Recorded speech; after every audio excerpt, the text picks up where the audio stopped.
Estamos en lo que estamos cuando estamos atentos, sin distancia e implicados, vibrando con la energía de la situación, enchufados. Como dicen los comentaristas deportivos sobre tal jugador o jugadora que está muy metida en el partido. Estamos implicados cuando estamos afectados por lo que pasa. Algo nos toca, algo nos llama, algo nos conmueve. Lo que nos mete en una situación es del orden del afecto. No por nada, decía Platón, que el buen maestro no enseña el objeto del conocimiento, sino antes que nada el amor por el objeto del conocimiento. Es decir, que es capaz de afectar. Atención es la facultad necesaria para sostener situaciones de no saber, no organizadas previamente por un modelo, un código o un algoritmo. Situación de aprendizaje, situación amorosa o situación de lucha como ejemplos. Sin atención, es decir, sin trabajo negativo y escucha sensible de lo que pasa, la situación se estandariza rápidamente y repite una imagen previa. Aula vertical, pareja convencional, política clásica. No somos capaces de sostener la creación. No hay personas más inteligentes que otras, nos dice el filósofo Jacques Rancière, sino que hay atención y distracción. Aún podríamos decir más, lo que hay son situaciones de atención y situaciones de distracción, es decir, situaciones que activan nuestra atención y situaciones que la apagan. La inteligencia es atención y la estupidez es distracción. Nos volvemos inteligentes cuando estamos dentro de lo que vivimos y nos volvemos estúpidos cuando nos salimos. Nuestro mundo está compuesto mayoritariamente de situaciones estupidizadoras que nos sacan del partido. Situaciones de representación donde delegamos en otros, medios de comunicación, políticos, nuestra capacidad de pensar y decidir. Situaciones de mercado regidas por principios abstractos y homogéneos, rendimiento, lógica del beneficio, situaciones estandarizadas donde algoritmos desconocidos para nosotros organizan las posibilidades, los comportamientos y las elecciones. Interrupción y deseo. En nuestra mano está la posibilidad de abrir situaciones de aprendizaje, de afecto y de lucha en las que volvernos juntos más inteligentes, activando la atención a eso que pasa entre nosotros. Este es el final del texto de entrada escrito por Amador Fernández Sabater en el libro El eclipse de la atención. El eclipse de la atención que hoy presentamos es el libro que recoge una serie de textos de 14 autores, incluido él, a raíz de, se me ha olvidado exactamente, ahora me lo va a recordar cómo se llamaba el encuentro, ahora lo cuenta él, a raíz de un encuentro sobre el mismo tema que se hizo en Tabacalera, en el espacio Tabacalera era, ¿no? Sí, en Donosti. En Donosti. Junto con Oyer Echevarría, Amador Fernández Sabater, organizaron estos encuentros. Parte de los textos que se consiguieron de las descripciones y otros textos que ha ido Amador curando y revisando de una serie de autores, casi todos contemporáneos, algunos tan clásicos y tan referenciales como Simone Weil, han ido hablando sobre el tema de la atención. Hoy estamos aquí porque el problema de la atención, o sea, la atención se ha convertido en un problema.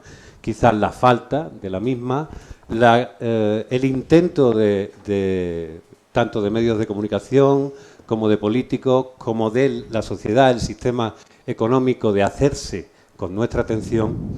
Y también nos estamos dando cuenta que eso está teniendo como consecuencia una serie de problemas derivados de la falta de atención, de la necesidad de poner nuestra atención en elementos, en actividades que realmente lo que hacen es hurtarnos la misma. Amador no solo hace, Amador y Oyer no solo plantean en este libro las soluciones que han dado y los acercamientos que han dado en tres líneas distintas: la economía de la atención, en las armas y los recursos para recuperar esa atención, y, por último, la atención de los cuidados en la escuela y en la educación. Hoy estamos aquí con Amador, por supuesto, y con Eumon Gil. Eumon Gil, que es amiga de Amador, es fisioterapeuta, osteópata y dirige un centro donde trabaja precisamente sobre el cuidado del cuerpo y la conciencia del mismo. Las razones, porque no nos ha dado tiempo ni siquiera a prepararlo, del enfoque de EU, yo los puedo imaginar, pero no voy a ser yo quien lo diga, lo va a hacer ella. Y entonces yo no quiero liar más, solamente daros las gracias, daros la bienvenida a todos y a todas por estar aquí. Ahí tenéis unos cuantos asientos, iros colocando donde podáis, para escuchar a uno de los sabios contemporáneos que en nuestro país más han demostrado esa virtud de estar en el momento, de estar en el presente. Él se define a sí mismo como un filósofo pirata, ya nos explicará por qué. Es editor, es pensador, es escritor, tiene una serie de libros que podéis ver perfectamente en la página web, porque yo no me acuerdo ahora mismo, porque tengo un déficit de atención que te muere. Entonces, esa magnífica memoria que tenía en su día, pues ya la estoy perdiendo porque ya he delegado mi memoria en un teléfono móvil y en reacciones inmediatas a las cosas. Creo que todos los que estamos aquí, de alguna u otra manera, emocional o prácticamente, sufrimos los efectos de lo que realmente es un colapso añadido de la atención. Posiblemente la pandemia, una de las consecuencias más importantes de los últimos años y la llegada, sobre todo, de las nuevas tecnologías, que si bien es cierto que nos pueden ayudar a mejorar ciertos aspectos de la vida, la realidad es que nos están sacando de ellas. No solo vamos a hablar de las nuevas tecnologías, pero sí vamos a hablar qué lugar ocupan en esta manera de que podemos tener de afrontar estas necesidades. Ponte aquí, Rocío. Aquí tienes un sitio. Nada más deciros también que esto se llama El Tercer Piso. Algunos ya lo sabéis porque habéis estado aquí. El Tercer Piso es el nombre del proyecto que he tenido a bien llevar y coordinar para la librería Proteo, que como sabéis es un centro, un templo ya histórico porque tiene más de 50 años, 53 exactamente, y es la librería hoy en día más antigua y más premiada de Málaga. Después del incendio, hace ahora 2 años y unos días, Prometeo, pues renació de sus cenizas y está ahora mismo intentando adaptarse y crear unos nuevos modelos donde básicamente lo que intentemos es crear comunidades. De los afectos de las comunidades y de las relaciones va a hablar mucho Amador y Eu, porque además es una de las formas de enfrentarnos a esto que nos va haciendo cada vez más perder nuestra condición de seres humanos, que tiene que ver con la comunicación y con las conexiones que establecemos entre unos y otros. Volver al cuerpo, volver a la realidad, a lo que decía una amiga cantante, la internet de los catetos, la internet del corazón.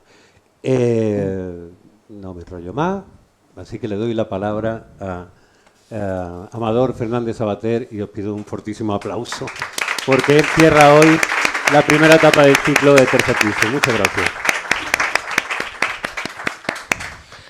Bueno, pues muchísimas gracias por estar aquí, la verdad que yo encantado. La verdad es que está siendo muy grato como las conversaciones que el libro está generando, ¿no? Está siendo muy interesante presentar el libro en algunos lugares como las escuelas, por ejemplo, con profes que tienen que lidiar día a día con la cuestión de la atención, de los móviles, del deseo de los chicos en el aula. Como está sirviendo mucho el libro como una herramienta también para pensar en lugares concretos, que es un poco también parte del objetivo que teníamos, ¿no? Entonces, pues creo que es un tema además que de alguna manera nos toca a todos y que todos tenemos una reflexión, aunque sea mínima, sobre qué está pasando con nuestra atención, aunque sea pues, lo que acaba de constatar Héctor, ¿no? Yo antes tenía más atención. Debe ser que la he perdido por un uso desmesurado de las redes o por lo que sea, pero yo antes tenía más atención y ahora tengo menos. Entonces el libro lo que quiere es entrar a ese problema común, ¿no? ¿Qué está pasando con la atención? Pero intentar aplicar una mirada que igual le da la vuelta a algunos de los estereotipos que tenemos sobre qué es poner atención. ¿Es lo mismo la atención que la concentración? la atención es una cuestión mía o es una cuestión colectiva, tiene más que ver con la fuerza de voluntad, tiene más que ver con el deseo. El problema es que estamos distraídos. Entonces, el libro entra en todas estas cuestiones a partir de una experiencia muy común, que es la preocupación por nuestra capacidad de atención, nuestra capacidad de estar aquí y ahora, nuestra capacidad de estar en lo que estamos, de estar presentes. Entonces, bueno, la idea que me propuso Héctor es también invitar a alguien para dialogar antes de abrir el diálogo con todos, con todas. Y yo invité a Eu, que es amiga de hace un montón de tiempo ya. Un montón, años. Y que nos hemos conocido por afinidades y pasiones comunes en torno al pensamiento, en torno a la política y en torno a algunos autores, afinidades sensibles de la vida, maneras de mirar maneras de mirar que resuenan. Y luego EU además tiene un trabajo que ella misma va a explicar mejor que yo, aunque yo he sido también paciente, pero que tiene que ver con un tema que, aunque nosotros sabíamos que era vital para el libro, sin embargo no está muy desarrollado, que es la cuestión de la terapia, ¿no? Que hoy pues está el pan nuestro de cada día, ¿no? Las terapias, ir a terapia para recuperar la capacidad de estar aquí y ahora, ¿no? Eso que se dice, yo voy a terapia porque no soy capaz de parar la cabeza y me preocupa el hecho de no estar aquí y ahora, ¿no? Entonces, ¿qué pasa con las terapias? Individualizan el problema, lo plantean de manera interesante, van a la raíz de las cosas. Entonces, bueno, era un tema que a mí me pareció que podíamos conversar, ¿no? Sí, a mí me parece... Vale, creo que lo has explicado bastante bien, porque has sintetizado bastante bien a dónde enfoca el mundo de la terapia y las problemáticas que se despiertan ahí, si es una cosa demasiado individualizante o no. Pero yo vengo de alguna manera, porque es mi trabajo, es lo que hago todos los días y me gusta mucho, pues de alguna manera vendré como a defender, ¿no? La terapia como un espacio y un tiempo privilegiado para poner atención. Siento que es un lugar donde precisamente se practica y se trabaja la atención todos los días, de una manera también progresiva. Es un entrenamiento, tanto para el terapeuta como para el paciente. Y no me acuerdo qué más iba a decir. Esto me pasa, que me voy con el hilo. Bueno, eso, que vengo a proponer que la terapia es un lugar al que hay que prestarle atención y que por eso esta conversación, ¿no? Que en el libro, si bien se habla de terapia, de alguna manera indirecta, ¿no? Bifo, Diego, Studwarts y incluso el artículo este de que habla sobre los juegos del arte, ¿no? De alguna manera algo por ahí, pero no había como un capítulo expreso sobre esto. Y ahí me parecía importante pues ponerle atención y que podamos conversar algunas cositas de las que se hacen ahí. Sí, el libro tiene 3 bloques. Uno, de alguna manera, se hace un diagnóstico de qué está pasando con la atención, qué dispositivos tecnológicos, económicos, políticos están realizando una captura de la atención, que podemos ahora hablar sobre ello. Hay un tercer bloque que se pregunta sobre qué pasa con la atención en los cuidados, en el aula, y qué es eso que llamamos trastorno de déficit de atención. Y luego hay un segundo bloque que son las artes de la presencia, las artes de la atención, donde de alguna manera se proponen no soluciones, por supuesto que el libro no propone ninguna solución, sino prácticas para ejercitar eso que todavía tenemos que definir qué es prestar atención, ¿no? Entonces está la filosofía, está el arte y falta la terapia, ¿no? Entonces por eso también con EU pues añadirle el capítulo que le falta al libro.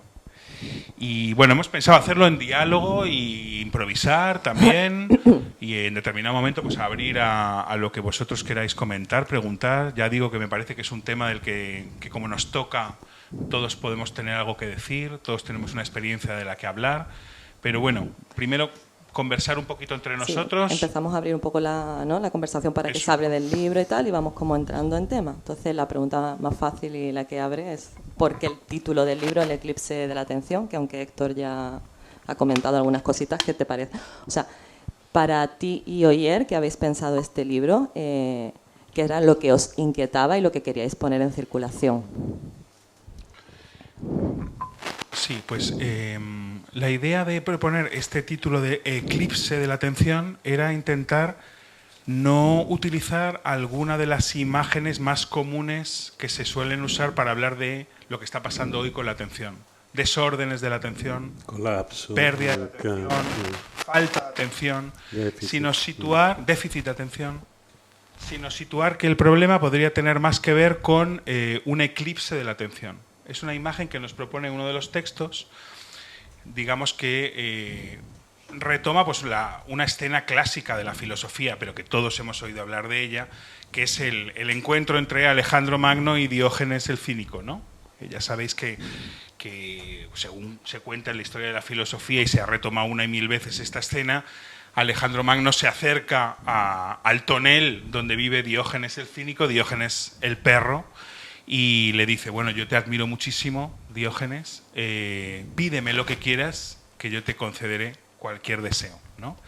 Y Diógenes pues le dice, bueno, lo único que quiero es que te apartes un poco porque me estás quitando la luz del sol, ¿no?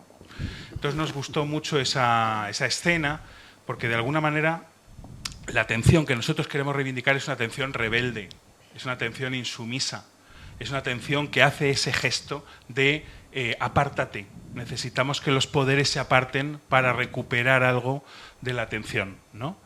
Entonces, hoy podríamos decir que una infinidad de pequeños Alejandros Magnos, ¿no? Como ese que tiene usted en las manos, por ejemplo, teléfonos móviles, pantallas, etcétera, nos dicen también, os lo vamos a dar todo, os vamos a dar el conocimiento, os vamos a dar la información, os vamos a dar el ocio, os vamos a dar la socialidad, pero tú me tienes que entregar tu capacidad de atención, de la que yo me voy a hacer cargo, ¿no?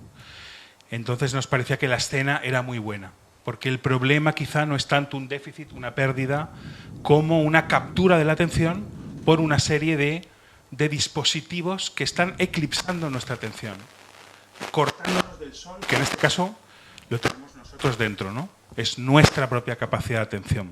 Pero vamos a probar con este, porque este va y viene, como la atención. Y eso sería un poco. ¿Tú si Yo quieres quería comentar preguntarte algo? una Sí, cosa. venga, dale. En el libro haces y te acercas a varias definiciones, porque una de las cosas es decir, ¿qué entendemos por atención? Has dicho, y básicamente en un momento determinado lo que concluye es atender lo que hacemos cuando no estamos atendiendo a cosas que nos quitan la atención, prácticamente. No sé si es exactamente la definición que hace. Pero hay veces que la confundimos, como tú has dicho antes, con la concentración, con estar en un lugar. Yo creo que, por ejemplo, en el texto de Simone Weil, al final define perfectamente cómo la atención es aquello que sucede cuando no estás creyendo que estás prestando atención, poco más o menos. Pero sí me gustaría que acercaras un poco, que nos pusiéramos sobre el objeto de estudio. Bueno, pues yo comento algo, y igual Edu también seguro que tiene algo que decir, pero la idea es intentar operar una distinción en el libro que sería: atención no es exactamente lo mismo que concentración. La concentración es una modalidad de la atención, pero no es la atención. Es una modalidad de la atención. Es, por ejemplo, la modalidad de la atención que nos requiere una actividad como leer un libro. O una actividad lineal, digamos, ¿no? Empieza la primera página, acaba en la última y vas renglón a renglón descifrando el sentido, ¿no? O conducir.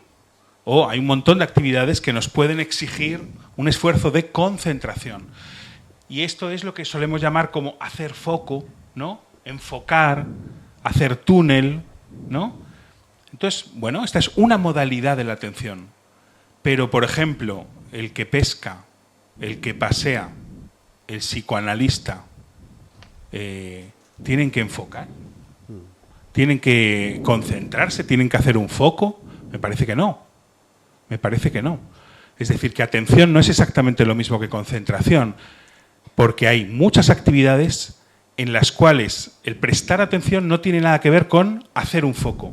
Y de hecho, si haces foco, igual la estás cagando, Porque a lo que hay que estar atento precisamente es a una situación, a la apertura de una situación, a lo que está pasando en una situación, ¿no? Si solamente estás atento a tu foco, igual te estás perdiendo eso que está pasando, ¿no? El ejemplo del psicoanalista, por ejemplo, pues Freud, él dice, ¿cuál es la atención que tiene que prestar el psicoanalista? Él lo llama atención flotante. El psicoanalista no está escuchando exactamente lo que dices. Él está atento al fallo en lo que tú dices. Esos son muy jodidos ellos, ¿no? Es decir, que va a haber un lapsus, que va a haber un momento en el que querías decir una cosa y se te va a escapar otra, que va a haber un momento de un patinazo, y ahí es, a partir de ahí es donde se puede pensar algo de lo que a ti verdaderamente te pasa. Y eso él lo pesca en una atención que se llama flotante. Podemos pensar que cuando pues, un autor como Walter Benjamin habla de los paseos, él también está proponiendo un tipo de atención. Un tipo de atención como la que ejercitamos cuando entramos en una ciudad desconocida. Podemos estar muy atentos al manual que nos dice ir a ver la catedral, la alcazaba, la iglesia, o podemos derivar y pescar un montón de detalles y hacer una lectura propia de la ciudad que estamos visitando. Y vivirla por nosotros mismos. Es también una atención, en ese caso, la distracción. Entonces, lo que de repente se nos apareció es que atenciones hay muchas. Cada situación de la vida puede requerir una atención distinta. Y pensando cuál podía ser la transversal a todas estas atenciones, se nos ocurrió proponer la idea de que atender es estar presente. Estar presente en la situación. Estar ahí, estar implicado, estar afectado, estar dentro, estar vibrando con la energía de lo que pasa, ¿no? Como un profe en el aula, como alguien que deriva, como el psicoanalista. Están ahí. Pero la manera de estar ahí es muy distinta para el psicoanalista, para el que pesca, para el que conduce, para el que lee, para el arquitecto, ¿no? Entonces, una definición de atención, presencia, estar presentes. El problema es lo poco que estamos hoy presentes en las actividades de la vida, ¿no? Y muchas modalidades de ejercicio de esta atención, ¿no? Atención flotante, distracción incluso, la distracción como modo de atención a veces, ¿no? O concentración. Pero no pensar que atención es concentración, es hacer túnel, es enfocar, es centrarse. Muchas veces atención es descentrarse. Y luego la definición más bonita, porque todo el libro es una nota al pie de página de la obra de Simone Weil, esta filósofa maravillosa que hace de la atención el corazón de su filosofía y muchas más cosas, que con él hemos compartido muchas lecturas. Ella dice, para mí la atención es la capacidad de esperar. La capacidad de esperar, ¿no? Es decir, esperar a que en lo que estamos viviendo pueda pasar algo que no teníamos previsto de antemano. En un aprendizaje o en una escucha o en cualquier tipo de situación, la capacidad de esperar, de romper los prejuicios, de vaciarse de prejuicios para que pase algo que no estaba previsto de antemano. Esta sería otra definición muy potente de atención. La capacidad de espera y el problema hoy, nuestra incapacidad de espera, nuestra impaciencia, nuestra necesidad de estar siempre seguros de lo que va a pasar, hacia dónde vamos, lo que queremos, el resultado que queremos obtener. En fin, entonces esto para un poco distinguir atención y concentración y plantear otras imágenes posibles. Atención como presencia, atención como espera. Sí, voy a decir una cosita. Tenía como 2 o 3 ideas, no sé si me voy a acordar de todas, pero voy a empezar con la primera, que es con el concepto de oscilación, ¿vale? Que es un concepto fisiológico, pero también filosófico, o como queramos, ¿no? Porque a mí me gusta pensar las cosas, ¿no? el movimiento, ¿no? de la vida como es, que es oscilante, ¿no? Donde hay, por ejemplo, la respiración, hay inspiración y hay expiración. Entonces, bueno, explico el concepto de oscilación así a nivel del cuerpo. La gente que me conoce ya sabe que soy muy pesada con esto. Nuestros cuerpos oscilan. Yo no sé si sois conscientes o habéis percibido ese hecho de que nuestros cuerpos oscilan, ¿no? Que están todo el tiempo en un movimiento, un vaivén, ¿no? eso en la clínica se estudia y se registra. Hay unas plataformas, ¿no?, donde uno se pone de pie, bla, bla, bla, y se registra el dibujito que cada uno hace, ¿no? Lo que registra el programa, ¿no? Y se registra el dibujito que cada cual hace. Entonces a mí esto me parece siempre como un hecho de estos que son como muy sorprendentes y que siento que sirven para pensar muchas cosas, pero que... ¿Se me oye bien? Sí. ¿No? Pero que a veces me da la sensación como que eso no tiene importancia, ¿no? Que es como... Oye, ¿cómo se registra eso? Pues mediante un software. Hay una plataforma que se llama plataformas de presiones, ¿no?, donde se capta, ¿no?, las presiones que hace el cuerpo sobre el dispositivo, y bueno, hay un montón de variables que se cruzan y termina haciéndose un dibujito de las oscilaciones que son en sentido antero-posterior, ¿no?, y en sentido lateral, que son las oscilaciones principales, y de eso sale como es como una la integral. la marca oscilante de tu estado. Claro, en y ese ahí momento. te das cuenta, ¿no?, si oscilas, primero que osciles dentro de los parámetros fisiológicos, es decir, porque eso se ha estudiado una población muy amplia, si te sales de esos parámetros fisiológicos, pues quiere decir que están pasando cosas importantes. Y dentro de la fisiología, bueno, cada cual oscila como oscila, ¿no? Y esa oscilación tampoco es una constante y fija, ¿no?, sino que va variando, ¿no?, según las circunstancias. Es como uno de esos datos que te dicen de cómo todo el tiempo estás resonando y vibrando con el mundo, ¿no?, por retomar este tipo de conceptos también. Entonces, pensándolo con la atención, cuando decimos, ¿no?, atención focalizada o desfocalizada, ¿no?, más flotante, más dirigida, para mí en la práctica, todas las atenciones son importantes, ¿no? Como lo importante es como oscilar de manera fisiológica, ¿no?, en todos esos movimientos. Y quizá el problema es cuando oscilamos patológicamente, si queremos llamarlo, o afisiológicamente o disfuncionalmente, ¿no? Entonces, cuando nuestros cuerpos no son capaces de poder decidir de alguna manera dónde pongo la atención, cómo la pongo, ¿no?, si ahora estoy relajada para poder tener una atención flotante o no, mi cuerpo me lleva, ¿no?, a estar siempre concentrado en una cosa chiquita cerca, ¿no? Por ejemplo, ¿no?, como pensar esa idea. ¿Y cuáles son, cuáles son, digamos, las terapias para entenderlo un poco que tú aplicas en cada caso? Sí, para explicar desde dónde estoy hablando, claro. Eso. Porque yo me dedico al mundo de la terapia, pero dentro del mundo de la terapia, que es muy amplio, y vengo de la fisioterapia, ¿vale? Pero de la fisioterapia enganché con la osteopatía, con las terapias craniosacrales, miofasciales, posturología. Son muchas cositas, ¿vale? Pero son siempre visiones como más integrales del cuerpo, ¿no?, como sistema de sistemas. Y dentro de ese mundo, lo mío es la terapia manual. O sea, yo trabajo directamente con el contacto, ¿vale? Eso sí ha sido como una elección. Trabajar con el contacto, no puedo usar algún cacharrito en algún momento puntual, pero mi terapia se define por el contacto físico, ¿no?, por la escucha del cuerpo a través de la piel y a partir de ahí al cosmos del cuerpo.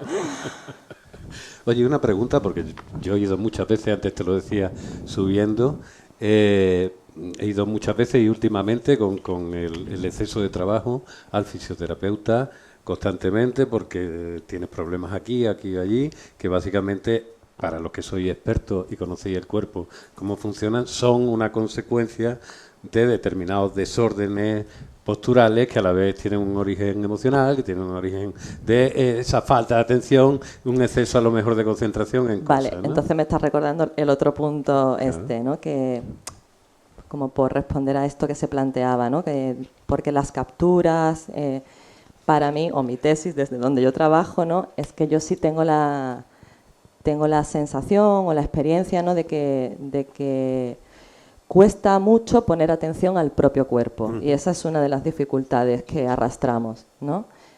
Cuesta mucho poner la atención en el propio cuerpo, por un lado. No estoy hablando de poner atención en el cuerpo o sea, cuando decimos, ¿no? Porque está claro que ponemos atención al cuerpo, pues cuando hacemos mucho deporte y le damos importancia, ¿no? al estilo y no sé qué. Hablo como de atención al cuerpo, a lo que pasa dentro del cuerpo, a las fuerzas que atraviesan el cuerpo, ¿no? Y que son las que nos hacen estar, ¿no? Y de determinados modos. Eso por un lado. Y por otro lado, he dicho atención al propio cuerpo. Eso, y que siento como que esa distracción, ¿no? del autoconocimiento de nuestros cuerpos, para mí es parte de lo que motiva esas capturas, ¿no? que en el libro de Amador se denominan como economía de la atención, ¿no? De por qué es tan fácil a veces, ¿no? que nos enganchemos en determinadas cosas. Yo tengo la sensación de que es porque no hay, ¿no? todavía una buena atención sobre lo que pasa aquí. Ahí supongo que tú enseñas, digamos, no solo hace una reconexión, imagino, de la persona con una capacidad de escucha de su propio cuerpo, les das unas guías para que sepan dónde están, y sucede algo que eso que nos dicen habitualmente: el cuerpo te habla siempre, el cuerpo no miente. Otra de las cosas es que hemos olvidado el idioma en el que habla el cuerpo. No tenemos casi nunca conciencia corporal real, interna y de posición en el mundo, y sin embargo tenemos una preocupación alucinante sobre la imagen que da ese cuerpo, la apariencia directamente, que en el fondo supongo, Amador, que es un poco de lo que está sucediendo. Es decir, estamos sustituyendo lo real por una especie de impresión ficticia de cómo debemos ser vistos o cómo queremos ser vistos. No sé si es un poco un absurdo lo que estoy diciendo. O sea, yo, digamos como que muchas discusiones que se abren sobre la cuestión de la atención, me parece que hay una tentación que es echar la culpa a mecanismos, digamos, que nos la están robando, así como los móviles, las pantallas, etcétera, ¿no? Y por supuesto que está pasando algo de esto, que es muy importante, una mutación de la sensibilidad humana en esta transformación digital tan fuerte, ¿no? Pero a veces me parece que también hay una... digamos que lo que se ha perdido la conexión muchas veces es con él. No sé, Eu dice el cuerpo, ¿no? Pero es algo que sí que tendría que ver con el cuerpo, incluso con lo oscilante, que sería el propio deseo, ¿no? Entonces, vamos a las tecnologías, son compensación, o vamos a la imagen, o vamos a los estereotipos, precisamente porque no hay atención al propio deseo, ¿no? Entonces, nos agarramos a otras cosas o vivimos en un mundo de imágenes prefabricadas, de estereotipos, precisamente porque lo que nos cuesta es atender al propio deseo, que siempre es singular. Es lo que hace de nosotros algo único y irrepetible, o de lo que está pasando, algo que está pasando ahí, ¿no? La atención, dice Simone Weil, singulariza. Y nosotros, al poner atención, singularizamos, ¿no? Por ejemplo, en el amor, pues esa persona la extraigo del flujo de personas y esa persona es para mí importantísima. Y además soy capaz de percibir muchos detalles, de capacidad de leerla. Esa persona, de repente, con ella compongo un mundo. Singularizo a esa persona. Sí, algo, al poner atención, singularizo eso. Lo extraigo del flujo, del continuo, de los objetos, de los estereotipos y lo convierto en algo singular, ¿no? Entonces, el deseo es singular, pero sin embargo nuestra dificultad para conectar con el deseo, leer el deseo, seguir el deseo, hace que nos entreguemos a estos dispositivos, ¿no? Entonces muchas veces echamos balones fuera todo el rato, echamos balones fuera. Bueno, es que las tecnologías, fíjate los móviles, ahora las pantallas, pero ahí también hay una pérdida, hay una responsabilidad en la capacidad de cada cual de hacerse cargo de su deseo. Entonces, por ejemplo, cuando hemos estado presentando el libro en escuelas, es muy interesante esto, porque todo el rato la culpa se echa, es que los móviles, es que los chicos tienen la mente hecha fosfatina porque están todo el rato con las pantallas. ¿Y si la distracción de los chicos en el aula habla del déficit de atención de la escuela y no de los chicos?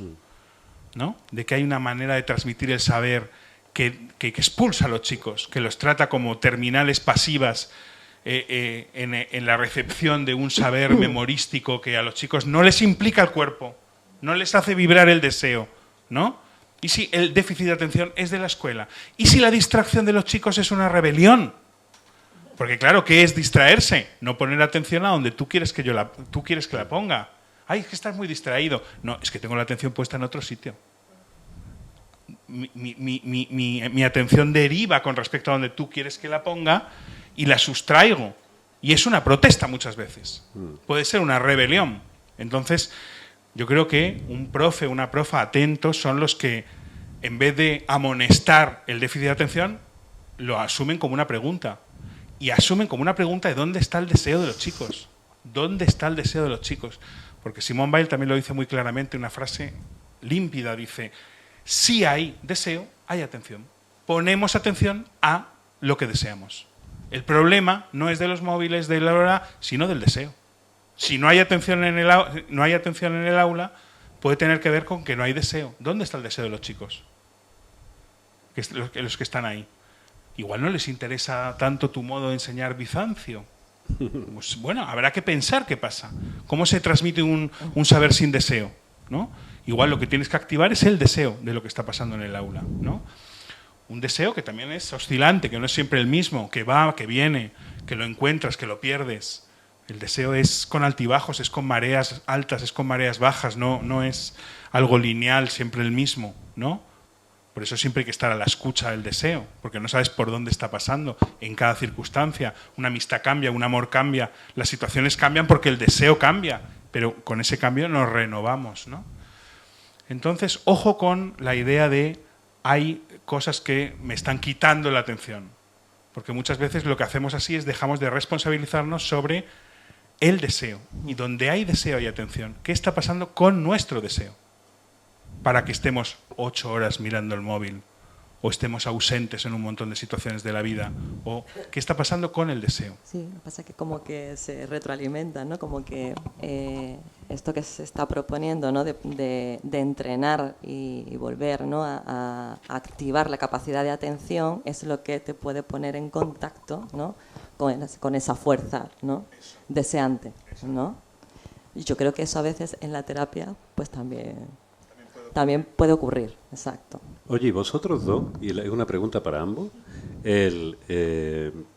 cuando enfocáis, porque ahora mismo estamos en una época donde la gente lo que quiere son soluciones prácticas, normalmente, sí. Y enfocáis vuestra manera de recuperación, digamos, de la autonomía más que de la soberanía de cada uno, de la conciencia, de la presencia, del cuerpo, etcétera, etcétera. La actitud es más como la que tú planteas como filósofo a lo largo de esto, es decir, toma conciencia de eso, no es eso, no hay soluciones extrañas, genéricas. Primero tienes que hacerte cargo de tu individualidad, es como reflexiona primero. Tú como filósofo, cuando te enfrentas a alguien que te dice, dame una guía, o tú como terapeuta, cuando te enfrentas a alguien que dice, ayúdame a algo, ¿cómo operáis en este caso?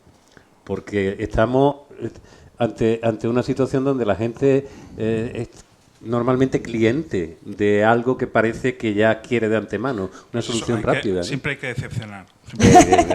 Hay que decepcionar muy rápido. Pues se dice, sí, no hay solución. Vale. No hay solución. Yo no puedo decir eso. No hay solución. Y entonces, y te dice alguien, pues entonces voy a Ernesto Castro. Lo que me dijo mi psicoanalista el primer día que entré en el taller. Amador, ya sabes que no hay solución, ¿no? Y digo, tan mal estoy. Y no, lo que quiere decir es que no hay solución. Que no creyera yo que yendo ahí en 3 semanas la cosa ya... ¿no? Porque estamos en esa impaciencia, en esa incapacidad de esperar. Claro, yo lo que digo es no sé hasta dónde vamos a llegar. Que es otra manera, ¿no? Bueno.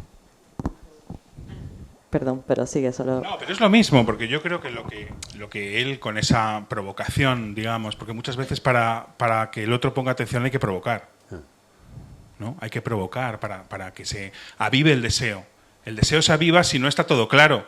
Si todo lo que pasa en la situación está claro, ya lo sabemos todo, entramos por aquí, salimos por allá, pues no hay que poner ninguna atención ni hay ningún deseo. El deseo se aviva si no sabemos qué está pasando.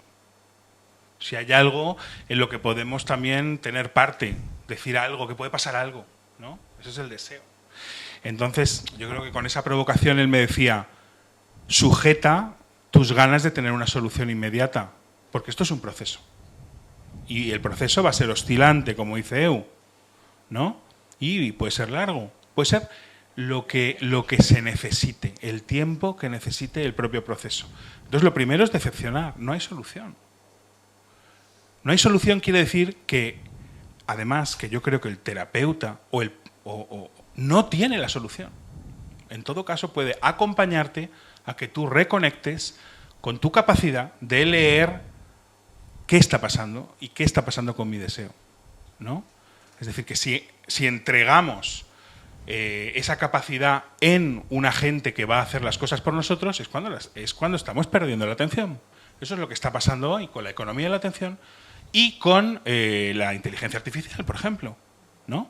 Es decir, va a haber un automatismo en el que yo puedo delegar que él ponga atención por mí, que él sepa por mí, que él decida por mí, que él vigile por mí, no solamente el chat GPT, sino pues lo que son los protocolos en las escuelas, por ejemplo, ¿no? Ya no hay que escuchar a los chicos porque el protocolo de violencia me va a decir si hay un caso de bullying o de abuso o no. Y de repente estallan esos casos, nadie se ha enterado de nada y el protocolo falla.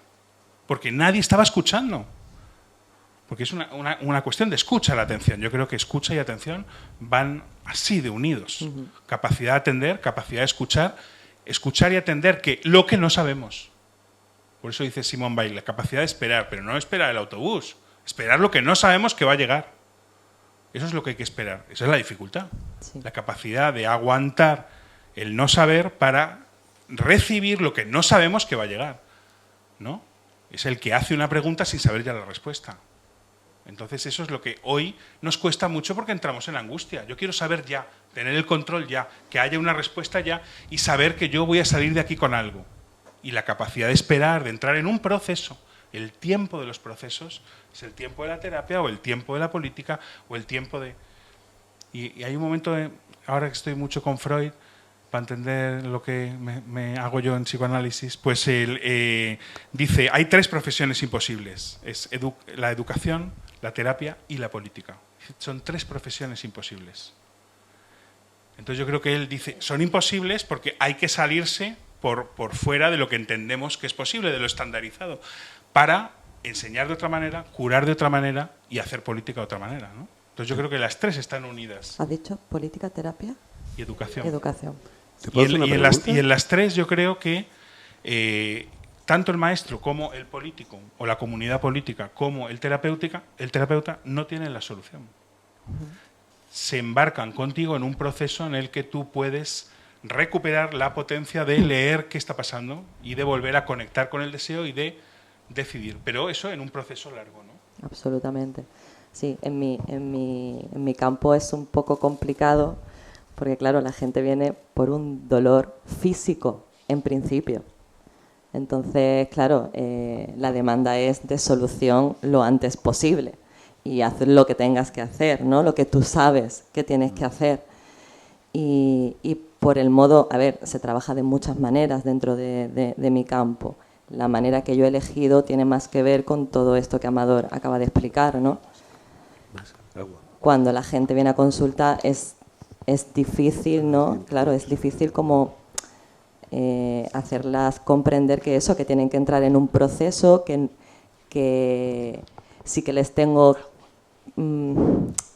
que más o menos sí, y no sé si no es prometer, pero de alguna manera hacerles confiar en que su dolor va a mejorar, porque es que yo creo que va a mejorar. Sé que hay muchas maneras en que puede mejorar, pero claro, pero la solución no pasa porque yo me sepa todas las técnicas del mundo y las mejores, sino que es algo en lo que la persona se tiene que implicar, ¿no?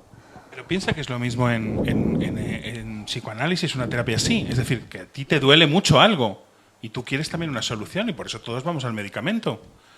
Pero otra cosa es, digamos, como que lo que tenemos que escuchar nos lleve a un proceso en el cual se abre un tiempo más dilatado, pero en el que esa curación que va a pasar por una transformación, no simplemente por la reparación del sujeto, volver al punto en el que estaba, sino una transformación, va a ser más larga, pero va a ser más profunda y más de verdad que lo que es agarrar un medicamento, ¿no?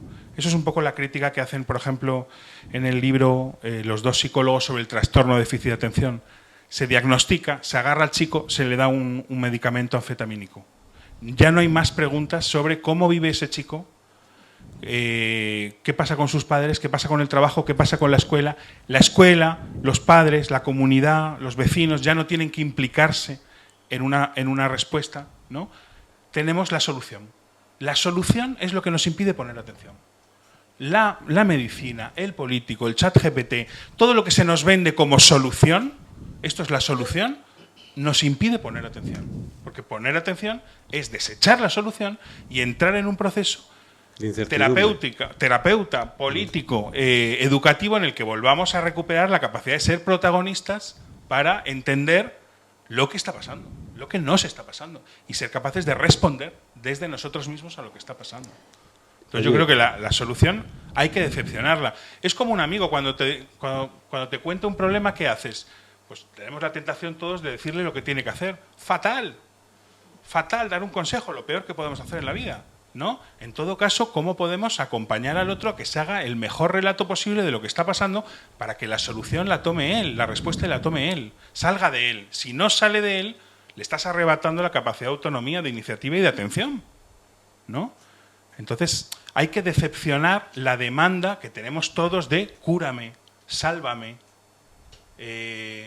enséñame, lo quiero ya, para entrar a la espera, lo que dice Simone Weil. Pero claro, Simone Weil en el texto dice también, hay algo en nosotros que rechaza la espera más que el cuerpo el dolor. Hay algo en nosotros, y lo llama el mal, hay algo en nosotros que rechaza la espera, el entrar en un proceso de espera, más que el cuerpo, el cansancio y el dolor. Lo que cuesta entrar en esa incertidumbre, ¿no? Hay una cosa que dice Simone Weil que yo quería que me explicara a la hora de... lo he pedido... Bebe de la mía. Yo te puedo dejar de la mía también. Así que, bueno. A la hora de elegirla. Simone Weil, pensadora cristiana, en este texto que tiene con unas cartas con un abate, creo, ¿no? Sobre... ¿no? Abad Perrin, sí. Hablando precisamente de la educación en la escuela y que todo el proceso de aprendizaje en realidad a lo que va orientado, en su caso, es a obtener, digamos, las herramientas que te llevan a la oración. La oración aquí, fuera incluso del contexto específicamente cristiano o religioso, es como ese estado donde tú te puedes comunicar con aquello que te habla, aquello superior, y no estás esperando nada a cambio.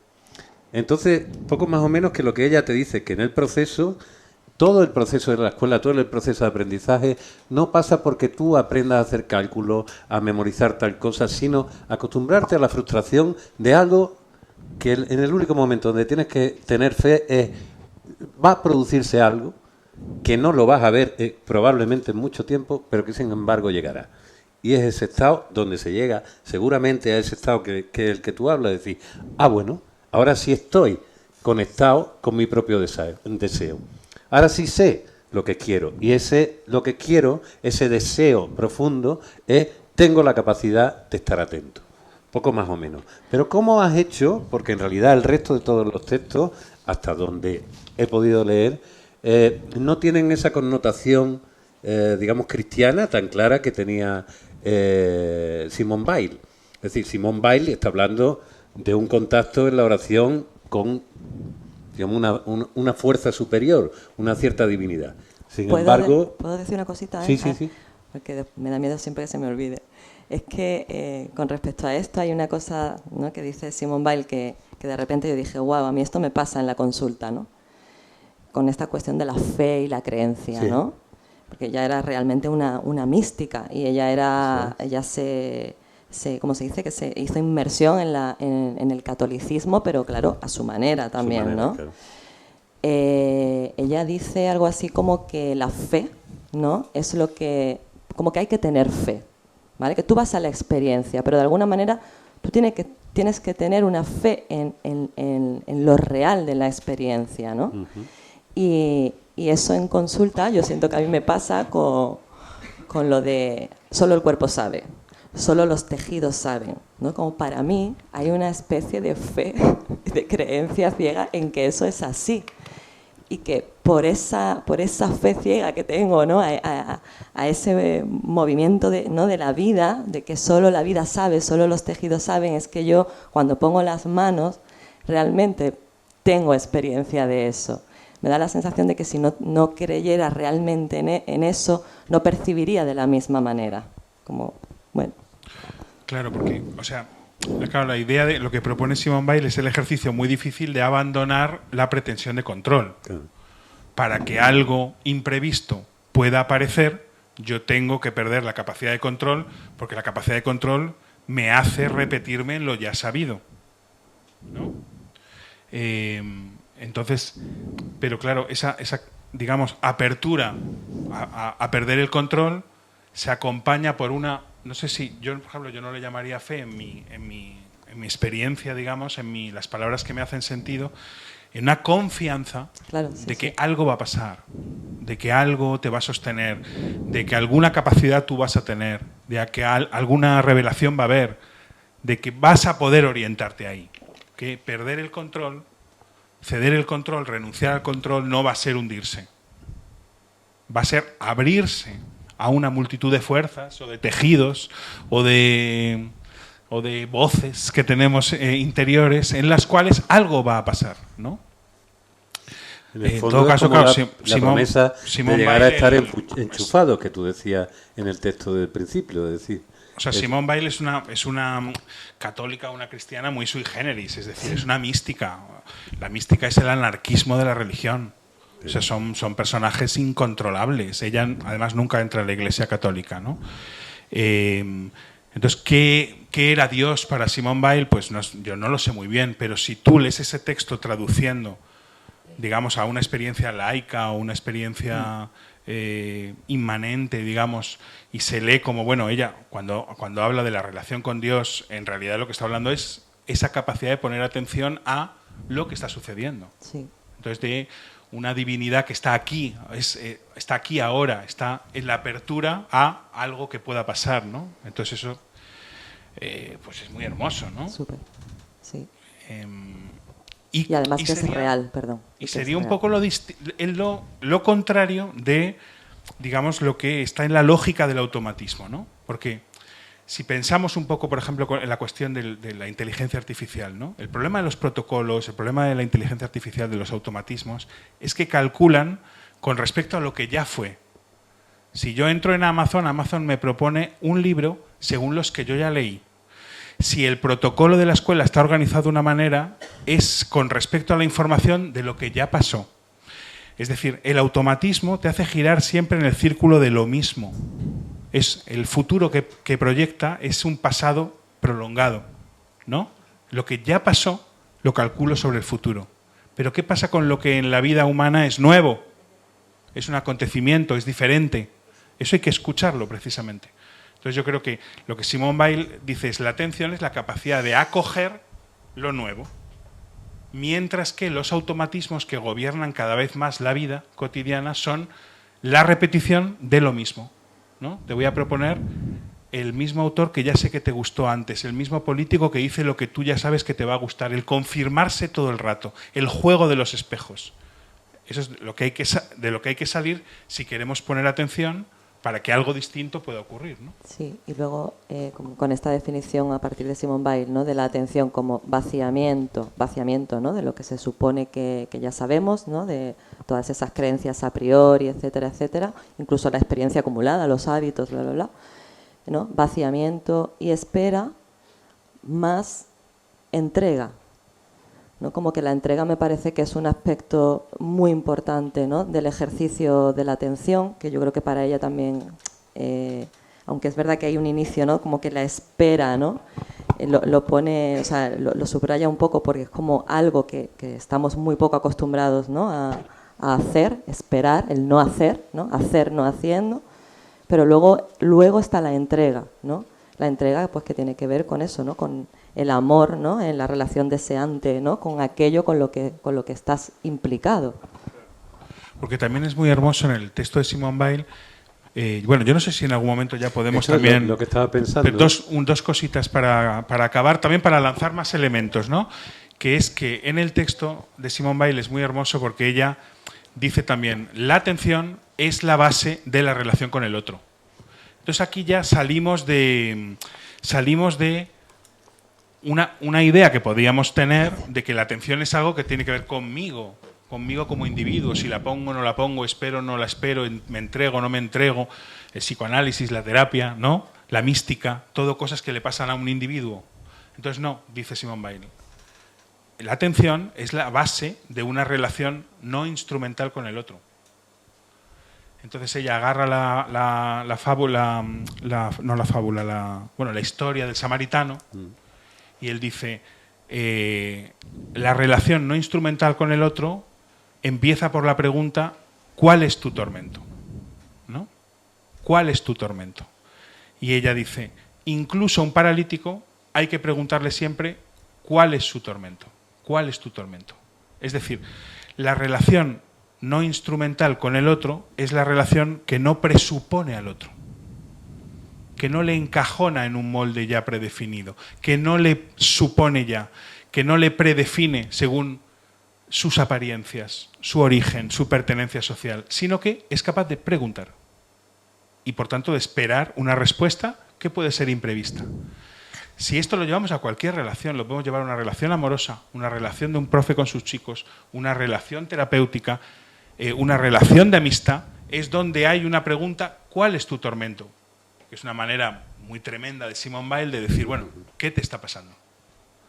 Porque las relaciones cambian, las relaciones en el movimiento, es en el cambio. Si no hay renovación constante de la pregunta, ¿qué te está pasando?, estamos presuponiendo al otro. Y ahí es cuando las relaciones se congelan, se fijan, se estereotipan, incluso relaciones amorosas, incluso relaciones de amistad. Ya dejamos de escuchar al otro y le presuponemos. Entonces ella dice, incluso al paralítico hay que preguntarle cuál es tu tormento, no presuponerle, ¿no? Entonces, de nuevo, la capacidad de escucha... El mito del grial que ella plantea, es decir, lo que le pregunta a Parsifal, o la persona que toca dentro del mito artúrico, en la evolución que tiene, cuando se acerca al rey pescador, que es Lisiao, y que quiere saber exactamente, y solamente llegará a ese concepto del grial, que no deja de ser un símbolo, es decir, esa iluminación plena, esa mística, ese estado mística, cuando es capaz de preguntarle al otro exactamente cuál es ese tormento que siente. Yo quería preguntarte, antes lo has dicho porque refieres mucho además en tus podcasts, en tus intervenciones, tu participación en el psicoanálisis. ¿Tú has ido al psicoanálisis porque tenías un dolor y decir, voy a ver si esto me ayuda a resolverlo? O también como investigador que eres, es decir, la mejor manera de entender cómo esto funciona es convertirme en objeto de estudio. También. O sea, yo creo que ya de psicoanálisis se ha hablado mucho, porque más o menos todo lo que hemos estado contando tiene que ver también con la relación.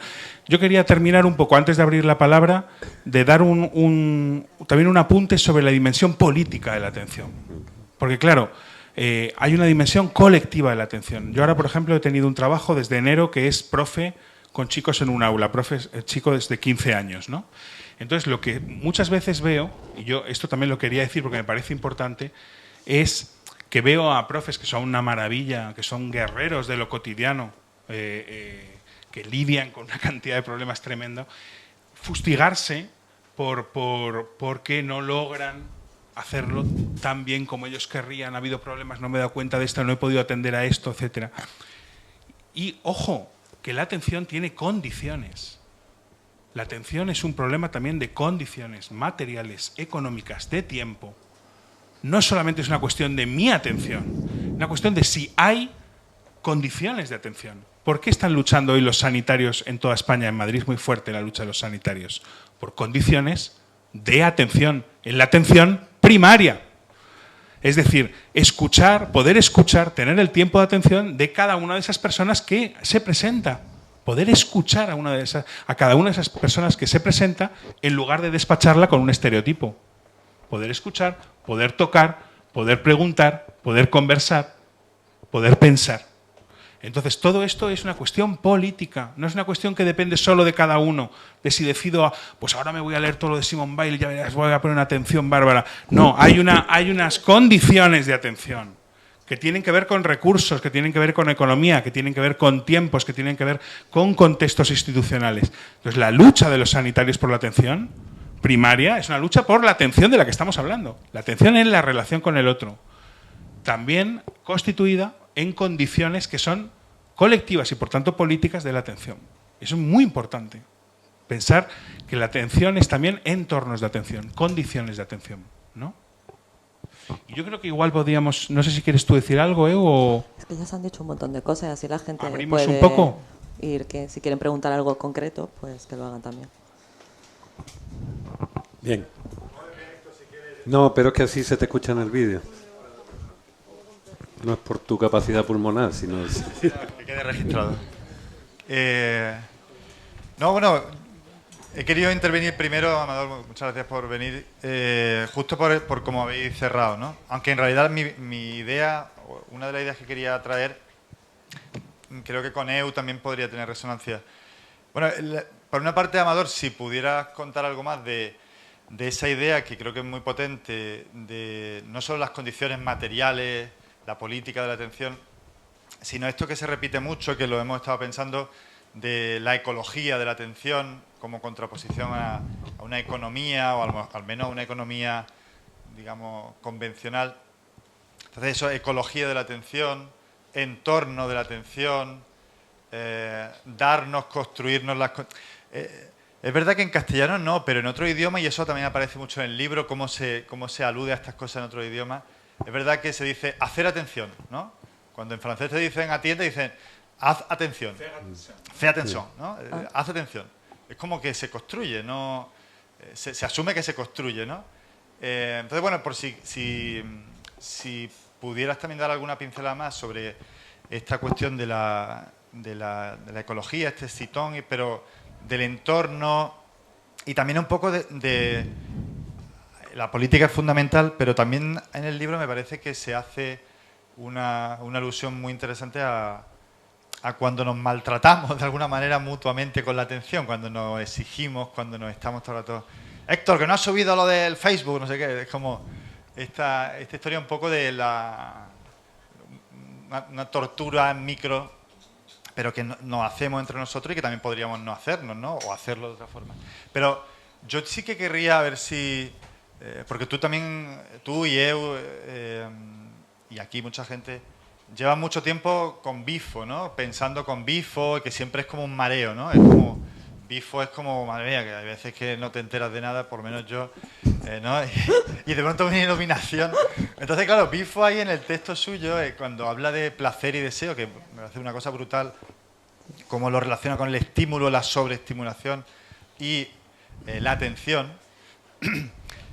Digo, por sacar una anécdota, a ver qué podemos sacar de ahí, EU, también. Cuando yo muchas veces te pregunto también, porque yo tengo mucha fe en EU, yo siempre lo digo. Siempre dice eso. ¿Es verdad, EU? No, digo que dice esto de que el límite es el cuerpo. Un montón de estímulos, sobre todo en el contexto este de Internet, pero claro, después está el cuerpo, después está la sensibilidad, y eso EU lo dice, ¿no? Que me llegan cuerpos hechos mixtos, cuerpos que están reventados, incluso...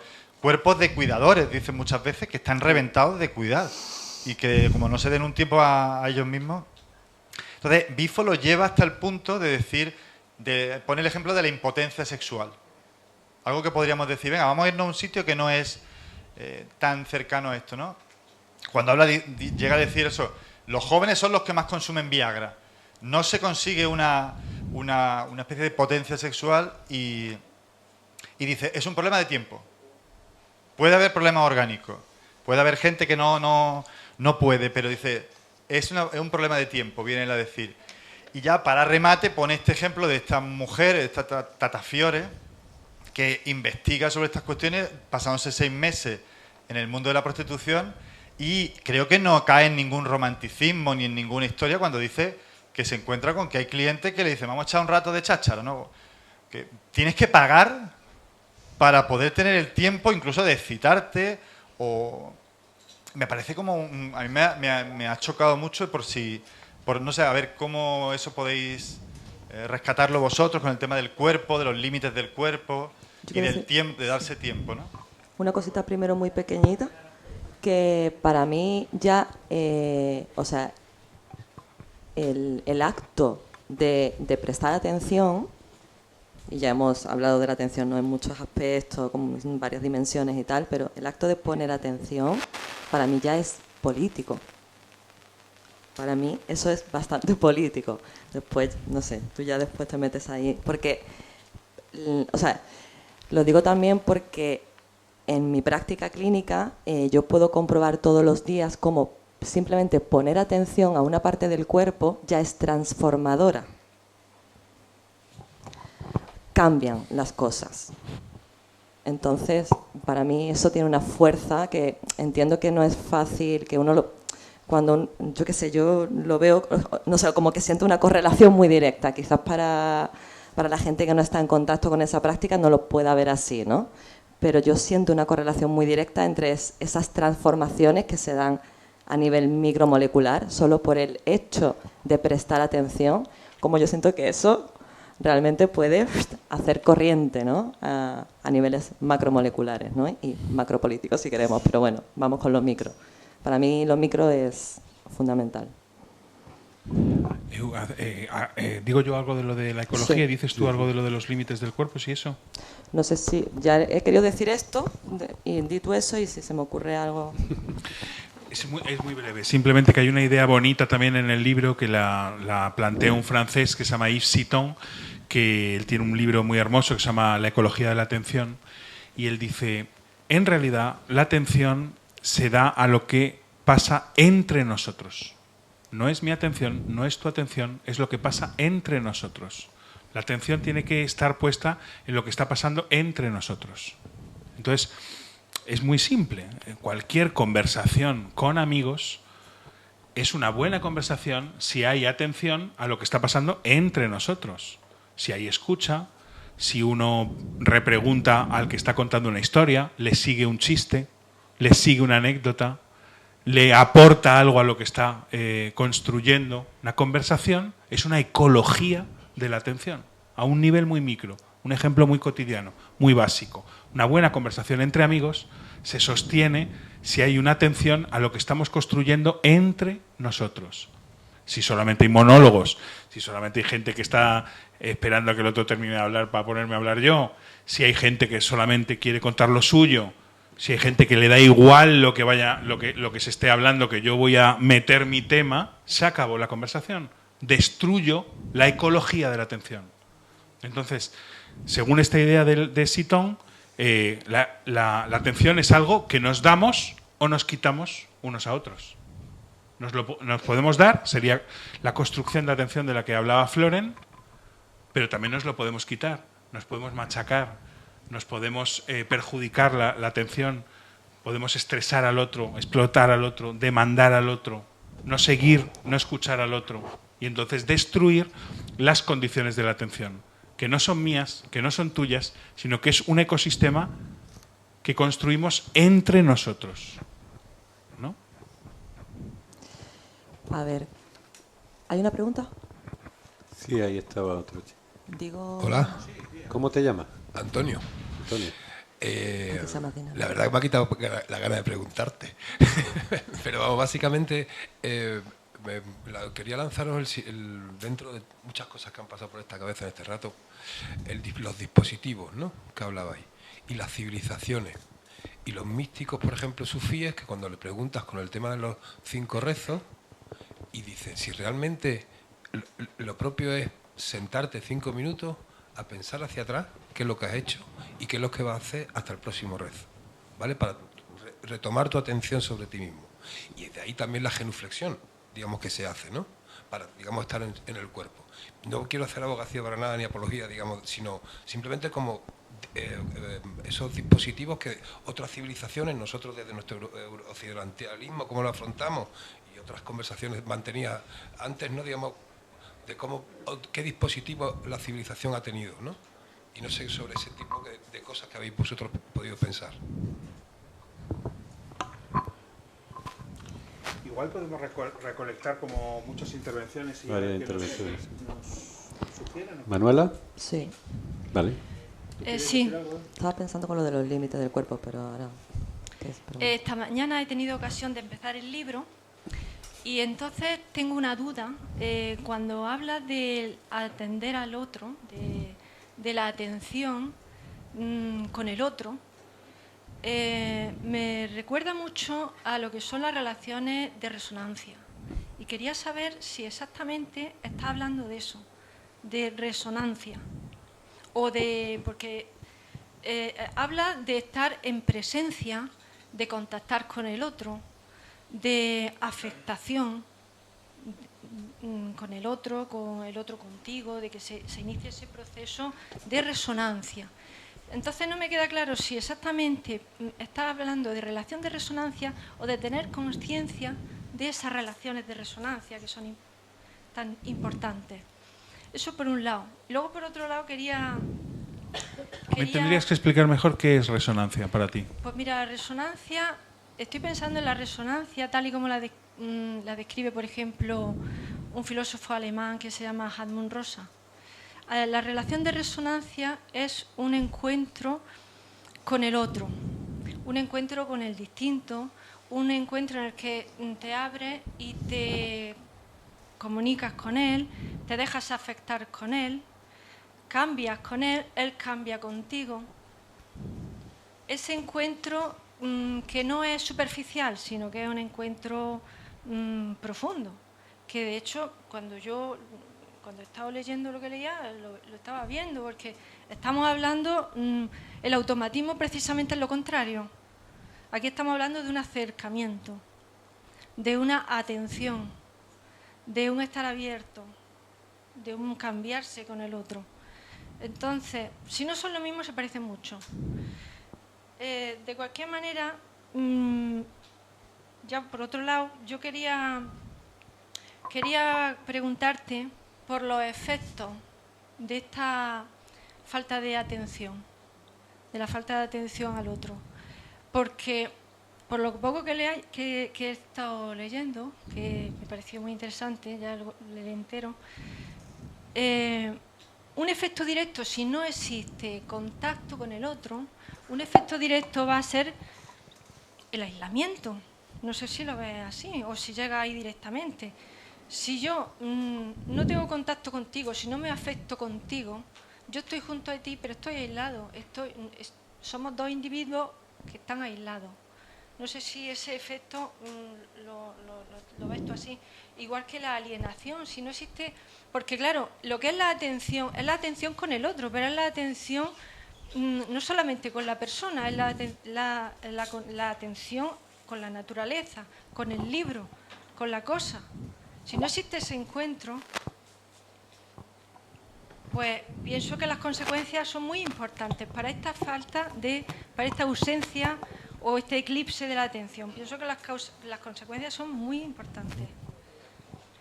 Y en cuanto a las causas, porque como no he podido leer el libro, no sé si se abordan las causas profundas del asunto. Las causas profundas que son las que en un momento dado nos pueden aventurar, o por lo menos atrevernos a pensar en una solución, que no sea utópica y que no sea particular. Las causas profundas, como el tiempo es fundamental, está claro, no me voy a extender mucho. El tiempo es fundamental, es muy importante. Es verdad que el tiempo en la sociedad posmoderna tiene una importancia fundamental. Todos son prisas, no solamente en el ámbito público, en el privado. En la esfera privada tenemos escasez de tiempo, en la esfera pública exactamente igual y cada vez eso va más. En cambio, en la atención, precisamente un componente fundamental que nos está pidiendo es precisamente el tiempo. Entonces, si queremos una solución que no sea utópica y que no sea particular para cuatro, ¿se puede combinar una solución que sea compatible con eso? Con ese rasgo tan propio de la sociedad posmoderna, que es esa gestión que se hace del tiempo. La conducta está condicionada por el tiempo. ¿Vale?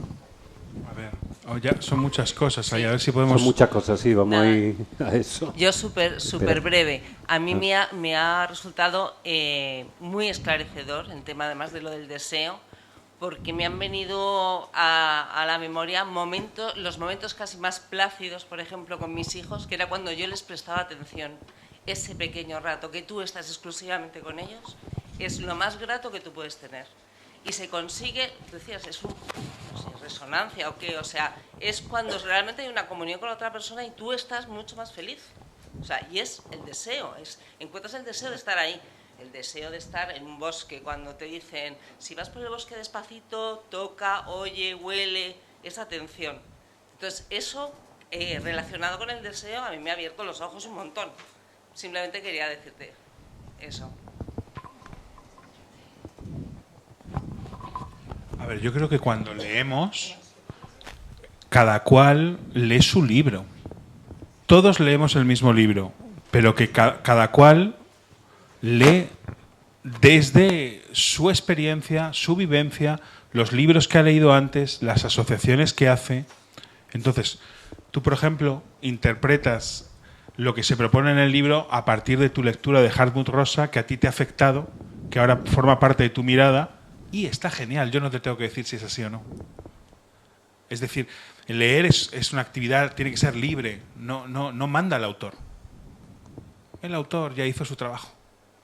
Ahora toca el ejercicio activo de interpretar y de leer por nosotros mismos las asociaciones que a nosotros nos vengan.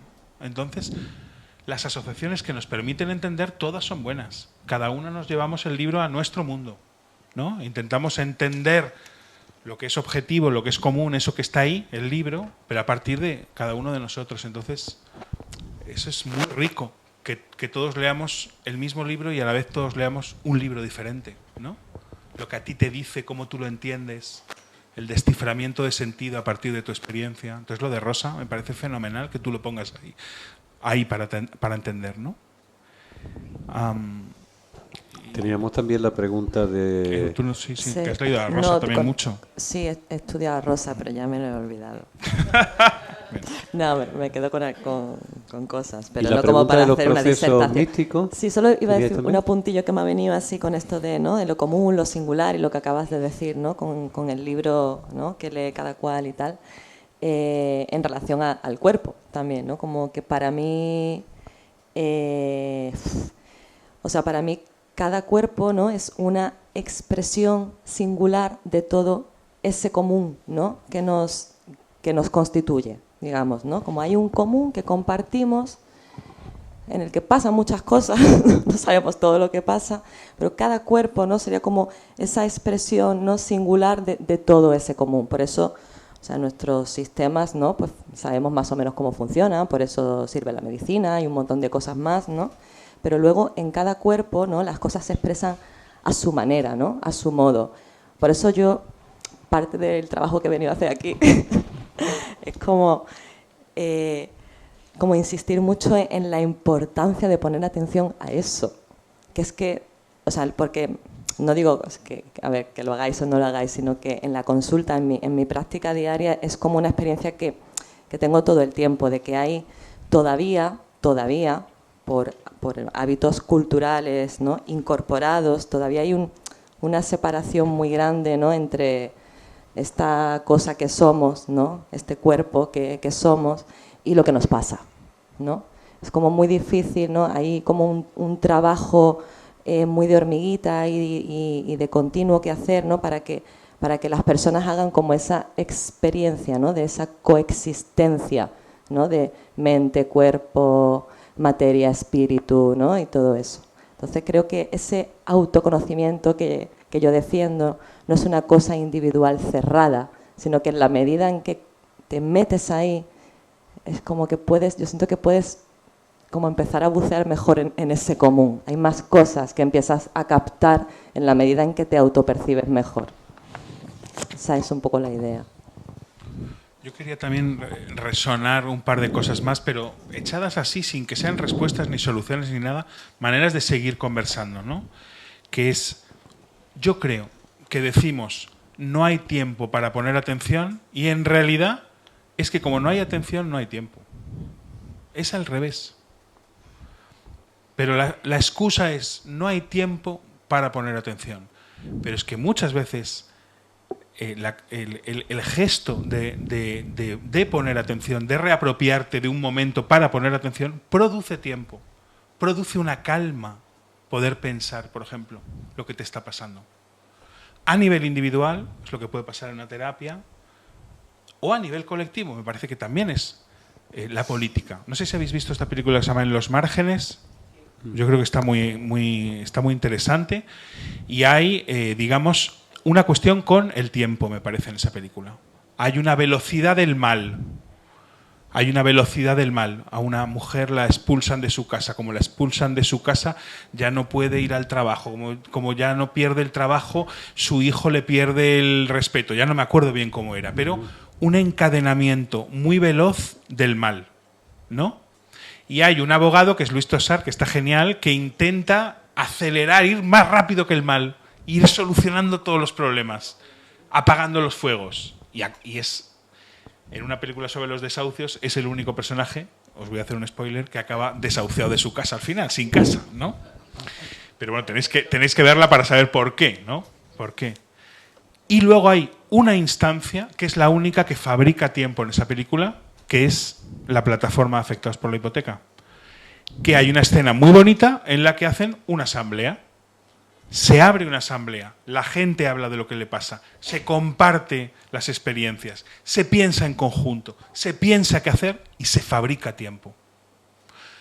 ¿Se cambia el mundo?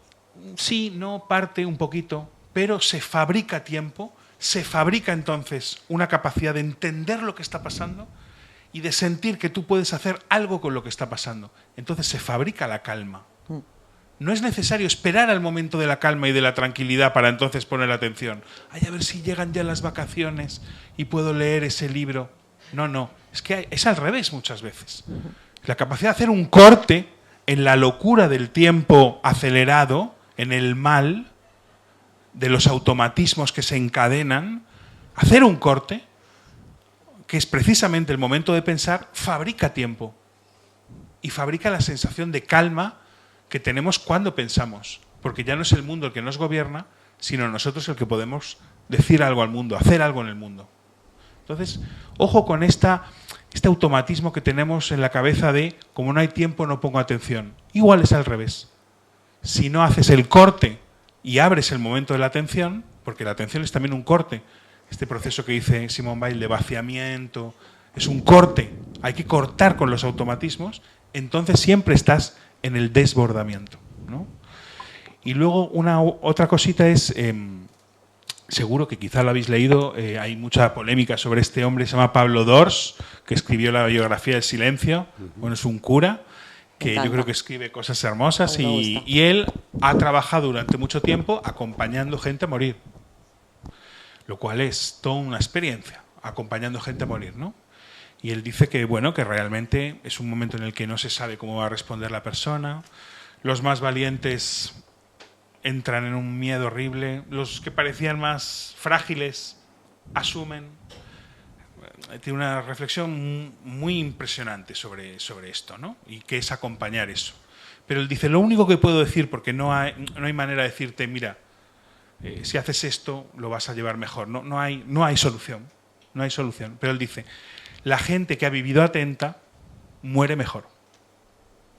Porque, claro, hay la muerte buena, que es la muerte, digamos, de sentir que con tu vida has hecho algo, que has estado en lo que tenías que estar, que has amado, que has trabajado, que has llegado al extremo de tus posibilidades.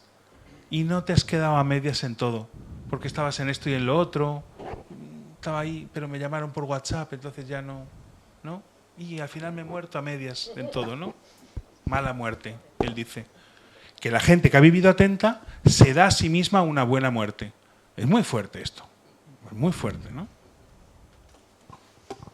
Hay una cosa ahora que estabas hablando de Pablo Dors, que yo también me pregunto.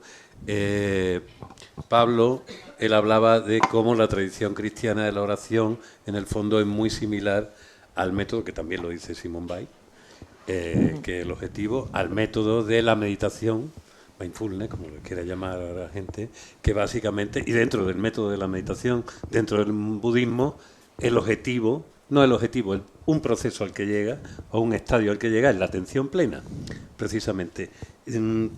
¿Has metido eso de alguna manera en el libro? ¿Lo habéis tenido en cuenta, digamos, una herramienta de una cultura milenaria que ya lleva identificando un estado de no estar y de estar presente a la vez? De no estar en lo que no tienes que estar y estar presente, y que el efecto es la atención plena. Yo creo que no, la verdad, con lo que hablábamos Espérate. antes no está eso, ¿no? No está, pero bueno, yo di por hecho que no estaba en el libro porque sobre la meditación, no en concreto, ya hay, ¿no? Muchas escuelas, muchos libros, no sé si era por... vamos, pues mira, es una pregunta. Si es pensamos en invitar a Dors, pero me acuerdo que ¿queréis yo por eso- invitar a Pablo tiempo. Dors? Yo por eso le leí por eso, pero no podía. Me acuerdo que yo estuve con la gente del silencio, que me contaron un poco cuál es el ritual que hacen, que era muy bonito Los también. amigos del desierto se Los llaman. amigos del desierto, en San Sebastián, el grupo que hay en San Sebastián, ¿no?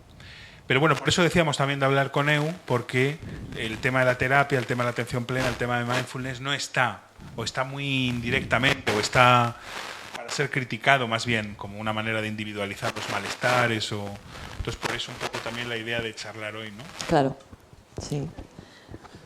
Espera, Sí que que tenemos te aquí dijera algo al otro respecto. compañero. Un segundo. Pero sobre lo que has dicho.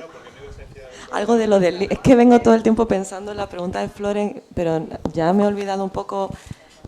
Preguntaba sobre los límites del cuerpo.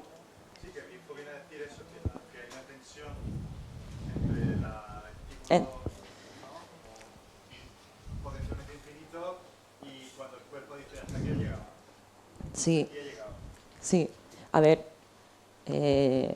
esto es una opinión personal, no tiene, o sea, está relacionada con mi experiencia profesional, pero cualquier profesional podría decir también otra cosa, ¿no? Dentro de mi campo. O sea, el cuerpo tiene unos límites, ¿no? Unos límites fisiológicos y orgánicos que está claro que muchos conocemos y otros muchos no. Hay muchas cosas que no conocemos.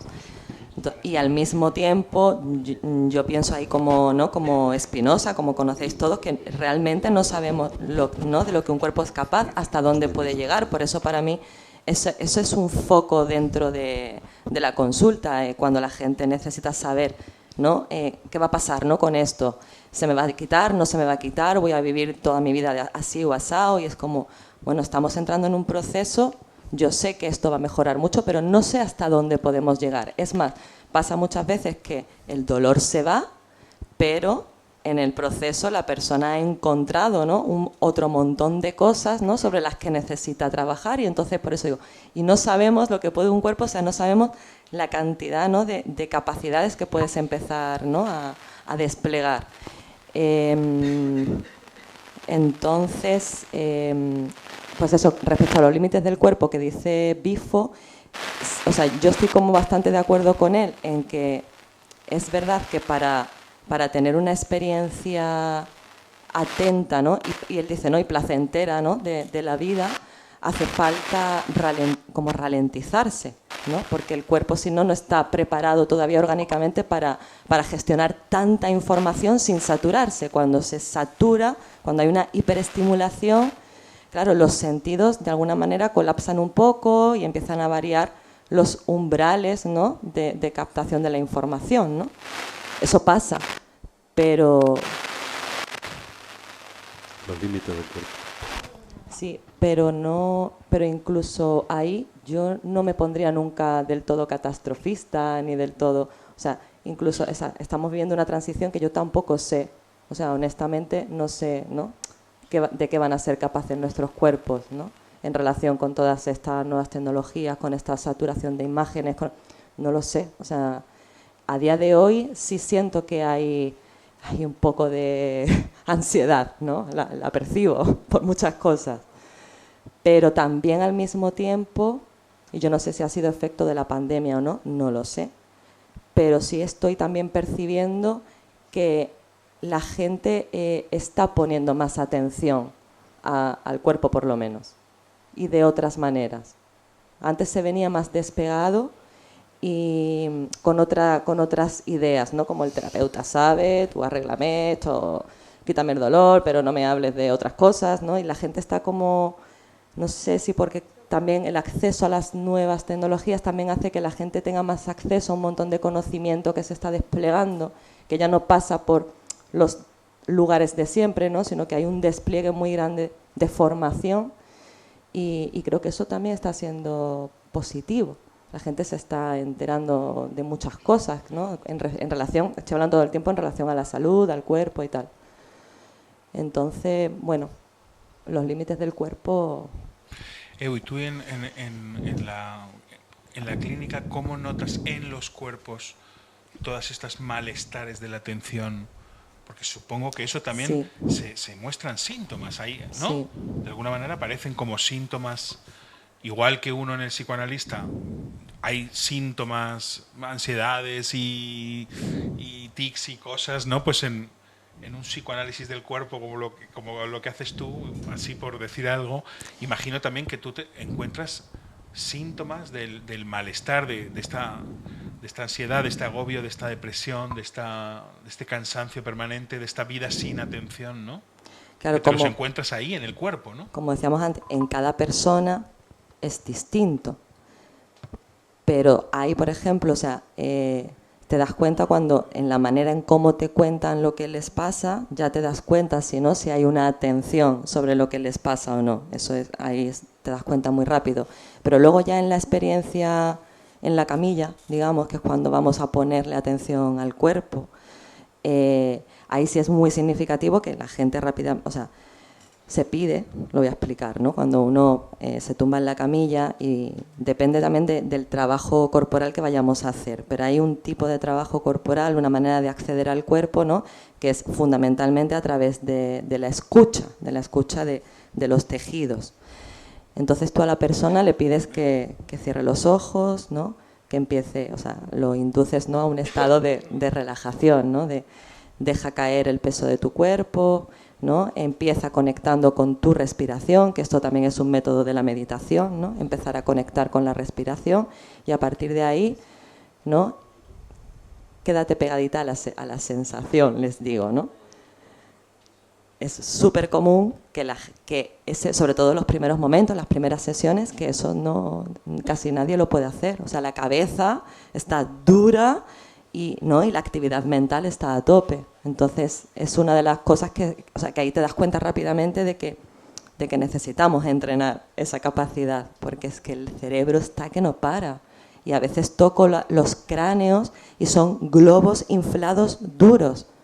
Cuando, no sé si tenéis la idea de que el cráneo es una cosa dura. El cráneo en realidad, para la gente que trabajamos con el cuerpo, es una cosa que tiene también flexibilidad, que se mueve, ¿no? Y si tienes mucha percepción ya entras a sentir más cosas, pero es una cosa que no es un casco duro quieto.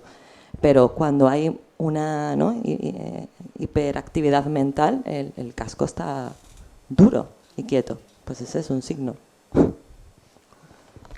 Si os parece, dejamos esta última pregunta y acabamos porque... No sé si me queda algo de tiempo, Laura. Sí, bueno, depende de si quieres hacer una tesis. No, tesis doctoral no da tiempo. Bueno, yo daros tremendamente las gracias y particularmente a Amador, porque yo descanso escuchándolo. Yo sí seguí las charlas de la tabacalera, estaba deseando que saliera el libro, porque yo trabajo en clínica, en la clínica veo muchos niños y además la sanidad pública, y todos los días lucho contra el tremendo reduccionismo en cuanto a la atención. Digo descanso porque escucho y siento una riqueza de matices en cuanto a la atención y qué significa esto de estar atento, ¿no? Que cuando lo medimos con un screening simplemente de atención y diagnosticamos y medicamos a la primera de cambio, nos estamos perdiendo la singularidad, ¿no? La biografía, la historia, la familia, mogollón de cosas, ¿no? Que se dan ahí en muchos casos de la infancia. Y estamos perdiendo la escucha de qué le atormenta, ¿no? Yo creo que son poco escuchados y poco atendidos, y quizá hay una rebelión real y que hay que escuchar, que también a los adolescentes se están rebelando de muchas formas, ¿no? Y bueno, quería preguntarte un poco hacia dónde vamos en ese campo, ¿no? Porque hacia dónde va la revolución en educación, en escuchar a la infancia, a los adolescentes, en esta charla que has tenido con los profesores o con los adolescentes en los institutos, hacia dónde podemos ir, ¿no? Me encuentro como muy inmerso en una vorágine biologicista y tremendamente reduccionista, difícil de cambiar, ¿no? Con poco tiempo y con condiciones reales pésimas para poder atender, ¿no? También con esto de la economía de la atención y la ecología de la atención. Bueno, un poco saber tu pensamiento en ese Solamente sentido. para avisarte que mañana, por si alguien tiene interés, no sé, Floren es el que lo sabe, a las 12 en no sé qué aula de la Facultad de Educación hay un encuentro de Amador con docentes y alumnos también en un nivel práctico, es decir, que ya que está aquí Amador vamos a exprimir su atención todo lo que podamos. Floren, igual di tú el... Sí, mañana si alguno puede, en el campus de Teatino, en la Facultad de Educación, el aula 104, la primera planta, preguntáis si no hay consejería, a partir de las 12, encuentro así público con Amador. Estoy atendiendo niños. Sí.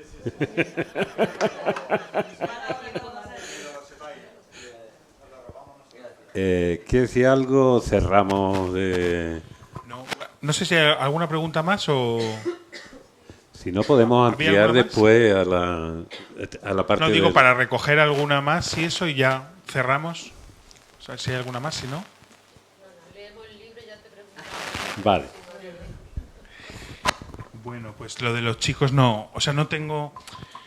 Tengo una experiencia muy escasa, que es simplemente estos 6 meses que he estado trabajando en un instituto del sur de Madrid. Entonces, no puedo como aportar una mirada global, porque no sé lo que pasa en la escuela. Sé lo que pasa en mi escuela un poquito, en mi aula, ¿no?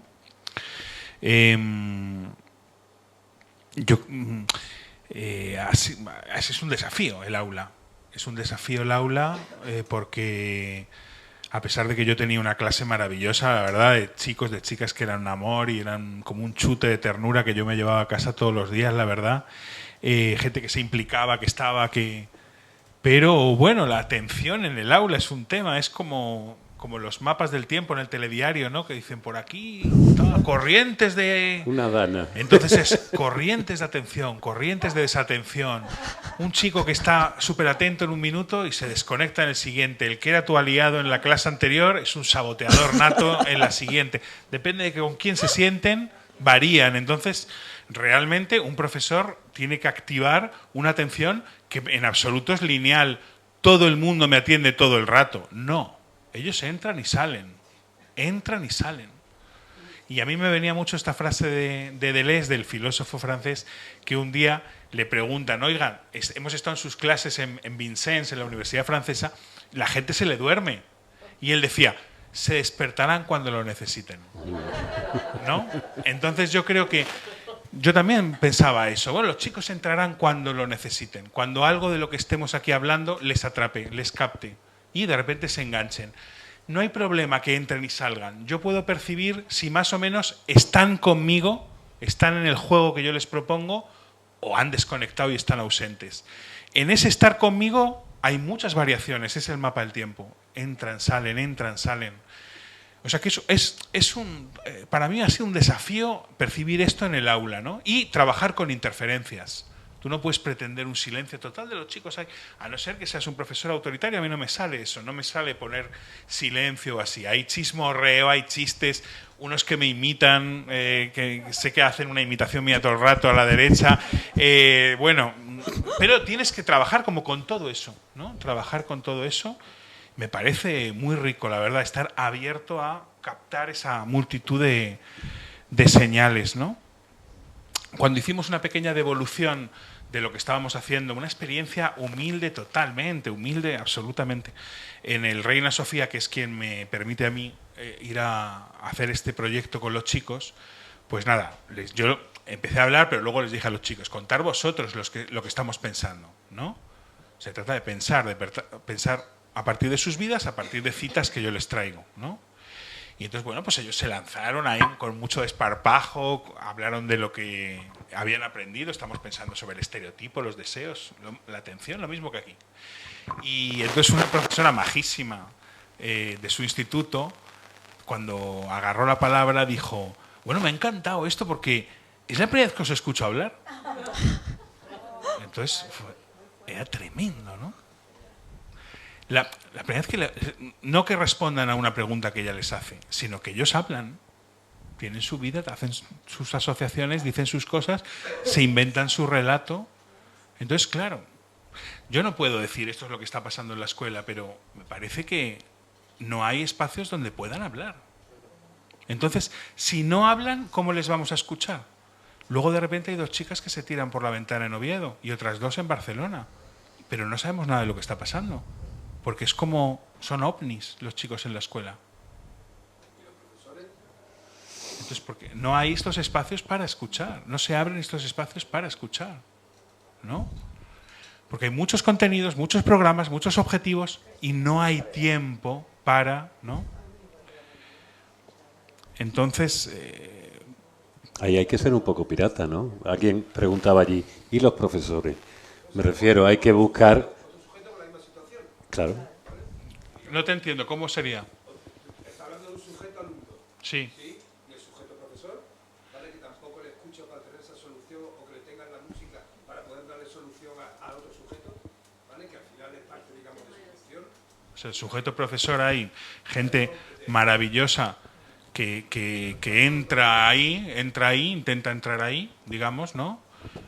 Lidiando con una cosa que yo no he tenido que lidiar porque yo he hecho lo que me ha dado la gana en el aula. Claro, yo lo he tenido muy fácil.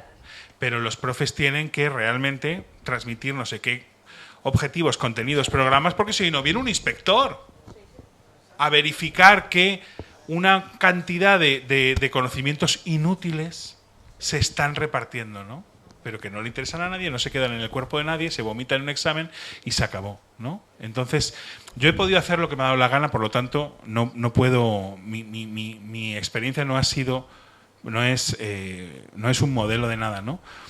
Y luego hay profesores que yo creo que son los que se amargan más, que esperan que los chicos se encajen en su esquema.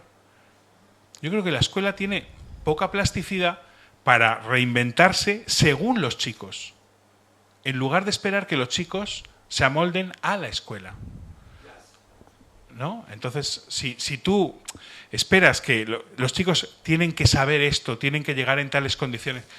Hay chicos en mi clase, que es maravillosa, que entro y están dormidos en el pupitre.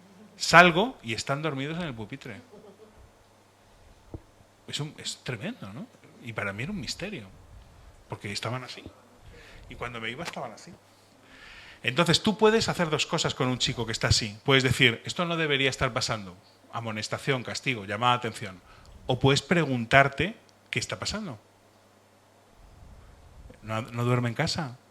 ¿Qué está pasando? Entonces, hay un montón de profesores que hacen de lo que supuestamente es un obstáculo para impartir materia una ocasión para pensar lo que es la escuela.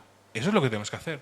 Eso es lo que recomienda Simone Weil. Se piensa a partir de lo que no encaja, de lo que no funciona, de un síntoma, de un malestar. Si todo va bien, no hay nada que pensar. Si ya tenemos el modelo de lo que debería pasar, simplemente queda enderezar la realidad y meterla en el modelo. Se piensa a partir de lo que no funciona. El chico dormido en clase no es lo que yo tengo que enderezar, llamándole la atención. Oye, aquí estamos en clase. Sino es lo que te está haciendo una pregunta a ti como profe. ¿Qué está pasando con la gente, no? ¿Qué está pasando con los chicos? Y hay muchos que sí que se la hacen. Sí, estaba pensando que se me ha venido a la mente... ¿Tenemos un minuto? Un minuto, sí, venga. Sí, que me ha venido esta relación... Cuando hablábamos de la cuestión de la distracción, ¿no? Que en el libro hay como una propuesta, ¿no? Como de defensa de una distracción como resistencia o fuga, ¿no? Y yo la pensaba como que se daba como en 2 sentidos. En un sentido más consciente y un sentido más inconsciente, ¿no? Como el sentido más consciente es como, vale, ponemos atención, ¿no? Me doy cuenta que por acá, ¿no? que mi atención o mi concentración está siendo capturada, pongo la atención en otra cosa, me distraigo, bueno, esa distracción más consciente. Pero luego hay una distracción como más inconsciente, como puede pasar con niños diagnosticados de TDAH, ¿no? Con otro montón de trastornos o disfunciones, que yo la pienso mucho en mi consulta también con esos malestares a veces físicos, que a veces hay una distracción, un malestar que en realidad lo que está expresando, y me gusta mucho pensar a veces las enfermedades así o las disfunciones así, están expresando realmente una resistencia del cuerpo, ¿no? Ante determinadas agresiones, ¿no? Y entonces, bueno, eso, ya está, solo ese pequeño apunte.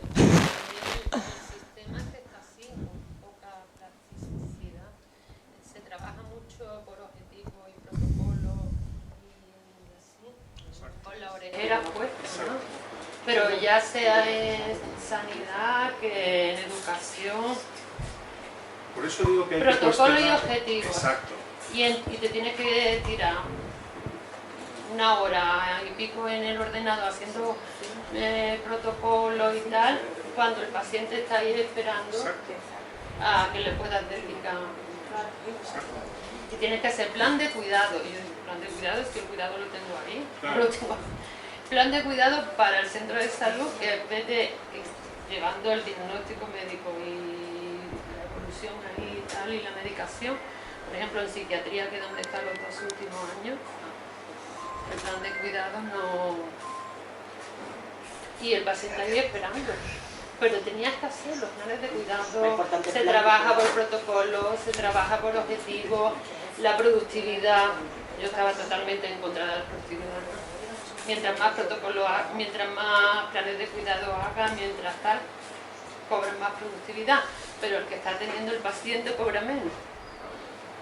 Entonces que el sistema, lo que yo quería enfocar un poco, que es como tú dices, hay que ampliar la vista, que el sistema que está así, nos tiene distraídos con muchas cosas y lo importante está ahí. Me vaya a perdonar un segundito, porque es que esto que está ahora, que ya estamos tocando pelos de verdad y estamos a gusto, aquí tienen unos horarios que dependen de y que no se les pagan y llegan ya agotados y la gente de la librería se tiene que marchar, que ya se va a marchar tarde.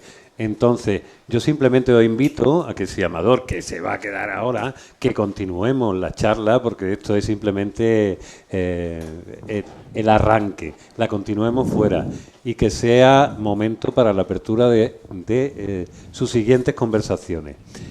Dejamos una parte que no podemos tocar, pero que podéis ver en la web, que son los 5 libros que Amador ha recomendado que están en este libro y que están en su formación, ¿vale? Esto lo podéis ver en la web del Tercer Piso, porque están ahí, pedirlo, aquí varios libros de Simone Weil. Los libros están ahí, quien quiera comprarlos los puede comprar, Amador os los puede firmar, y yo simplemente daros las gracias por todo los que habéis venido en otras ocasiones, y hoy profundamente a Eu y a Amador por tener el corazón abierto, la escucha abierta y la palabra dispuesta para llenarnos el corazón de esperanza. Muchas gracias a todos. Gracias. Gracias.